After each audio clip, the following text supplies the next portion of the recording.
There's too many men in the DJing industry, so I want to teach the girls how to DJ.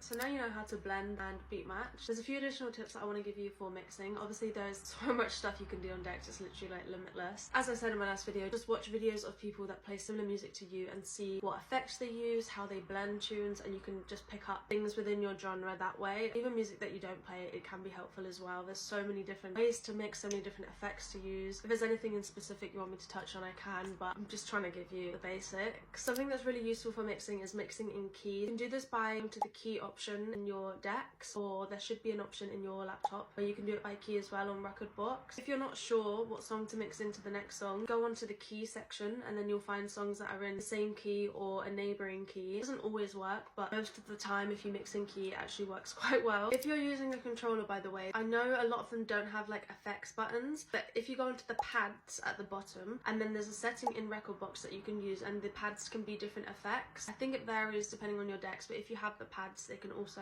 double up as effects, and also they can double up as hot cues, so it depends what setting you have on record box. With your mid EQs as well, it's best not to have them both on the same level, so say they're both up. It can sometimes sound kind of wrong, so I normally have one up and then the other like a little bit that way. As I said, you need to play around with it and do whatever you feel sounds the best. The next thing I need to tell you is you will need to record mixes. I'm going to show you how to record a mix because you're going to need to do this. Obviously practice a lot before. The way I record a mix is I practice, I make a set list, I figure out what song to go with what, and then I make a list of what order I'm going to play them in, and then I record my mix in that exact order. A lot of people just freeball it and just play whatever comes to mind when they're mixing. It's completely up to you, however you feel most comfortable. I like to put a lot of time into my mixes, so I do like to prepare them. When you're recording a mix to upload, I'm going to say do at least minimum 15 minutes. That would be considered like a mini mix, but I would say the best bet would be like half an hour, and it's a good way to kind of get people hearing your sound and what you're about. To record mixes on CDJs, you need to have a USB phone charger,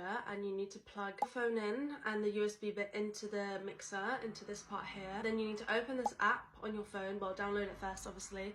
It's called DJM. You basically just use this to record mixes onto your phone, and then you can share them. If you're recording them on your laptop, say you have a controller that you plug into your laptop or your computer, you can record this directly through the record box app. To record a mix, if you're using your laptop, you need to turn on this section up here, and then it will bring it down here. You'll have your options, and there should be a record button there. However, you have to pay for a membership for that circle to come up, so if you're going to be recording mixes, you'll have to upgrade your membership. I will talk to you in the next episode about getting gigs and prices to charge and how to market yourself and all the additional stuff you will do once you can actually mix. And then I think that might be it. It feels really weird to say, like I feel like I'm handing in my resignation. I spent so long filming and editing and preparing these videos that I actually like feel a bit weird saying that that might be the last one. But obviously if there's anything else you guys want to know, let me know. As I said, like I just want to teach you guys the basics. Hopefully you're feeling more comfortable. Obviously there's a couple more episodes to go, so we're not 100% finished yet, but if there is anything else you want to learn, now is your time to ask me. I actually didn't think that many people would want to join, so I'm really honoured and touched that people have wanted to join me. Even men. I was saying this yesterday. There's like, I think there's like 3 guys that have told me that they're watching videos and they're learning from me, which to me is such an honour because I feel like so many men don't want to learn from women, so the fact that there's men that actually are learning from me is like... Obviously I said that this episode is for the girlies, but I have said I wouldn't exclude anyone, and I don't mind what gender you are, it doesn't matter, you can join, but it's primarily aimed at women because there's less women in the music industry, so yeah.